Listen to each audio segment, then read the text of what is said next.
Sumi, hey, it was a pleasure having you here today. We're here in Washington, D.C. area. Tell us a little bit about what you do. Hi, my name is Sumi Gibril. My company is Phoenix Customs Brokerage, aka Phoenix Global.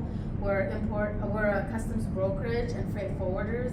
Currently, we're starting with shipping goods and containers to Turkey and the Philippines. And today, I am joining the Emerging Leader Program with Papa Dale. I learned so much about getting the taglines and promoting my business, the marketing and active listening, and I'm really lucky to be here, so thank you. Congratulations on the startup. You're going to do great. Thanks. Really appreciate the participation. And by the way, I want to tell everybody that Vistage, I was a chair for 8 years, and Vistage is the most important decision an executive can make to improve their personal life as well as their business.